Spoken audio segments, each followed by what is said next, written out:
Assalamualaikum warahmatullahi wabarakatuh.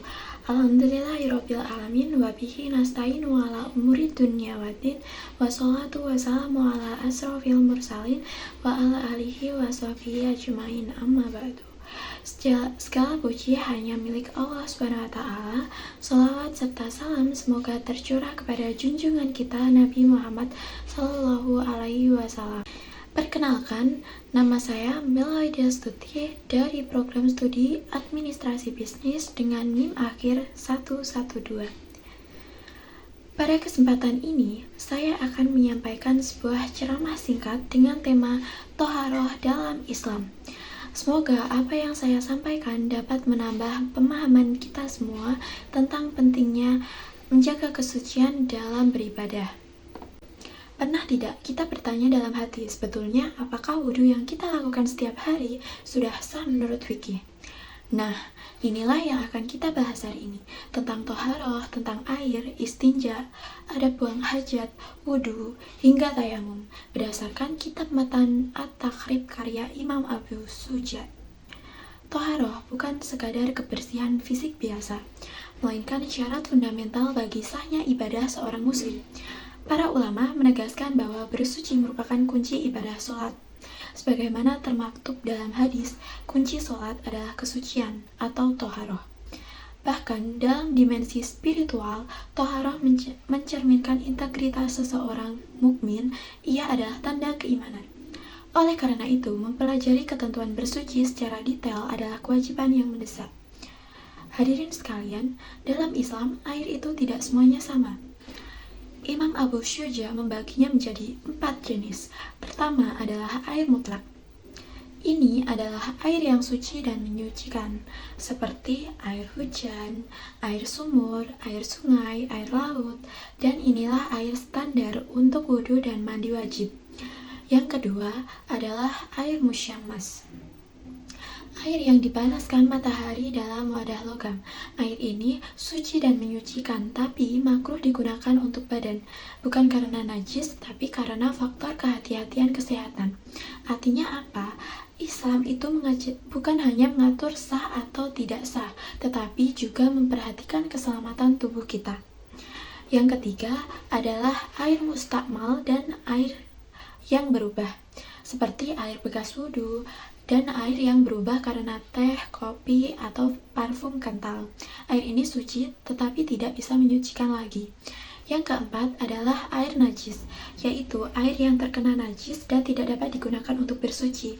Nah, disinilah muncul istilah penting yang sering kita dengar, yaitu batas 20 atau 190 liter penentu status air. Rasulullah SAW bersabda bahwa jika air mencapai 20, maka tidak mudah menjadi najis. 20 menurut ulama setara sekitar 190 liter. Jika air kurang dari 190 liter lalu terkena najis, langsung jadi najis meski tidak bau, tidak berubah warna. Jika air 190 liter atau lebih lalu terkena najis, baru jadi najis kalau berubah bau, warna, atau rasanya. Masya Allah, ini menunjukkan bagaimana Islam sangat presisi dan teliti dalam menjaga kesucian ibadah. Kemudian bangkai dan istinja. Kebersihan adalah kewajiban. Hadirin yang dirahmati Allah, semua bangkai itu najis, kecuali 3, yaitu ikan, belalang, dan manusia. Lalu setelah buang air, istinja hukumnya wajib. Cara terbaiknya adalah dengan dibersihkan dengan batu atau tisu dulu, lalu disempurnakan dengan air. Boleh hanya air saja, boleh hanya batu saja, dengan syarat minimal 3 usapan dan bersih dari najis. Ini menunjukkan bahwa Islam itu bukan menyulitkan, tapi memberi pilihan sesuai kondisi. Kemudian ada adab buang hajat. Islam ini peduli dengan lingkungan. Islam bukan hanya mengatur ibadah, tapi juga etika sosial. Dilarang buang hajat dengan menghadap atau membelakangi kiblat, di jalanan umum, di tempat orang berteduh, di bawah pohon yang berbuah, di air yang diam, di dalam lubang, atau sambil berbicara. Ini semua mengajarkan satu hal, kalau kesucian diri harus sejalan dengan kepedulian terhadap orang lain dan lingkungan. Kemudian wudhu. wudhu terdapat 6 rukun yang tidak boleh terlewat. Wudhu itu tidak cukup asal basah. Ada 6 rukun. Yang pertama adalah niat. Waktunya saat mulai membasuh wajah. Yang kedua adalah membasuh wajah dari tempat tumbuh rambut sampai dagu, dari telinga ke telinga. Yang ketiga adalah membasuh tangan sampai siku.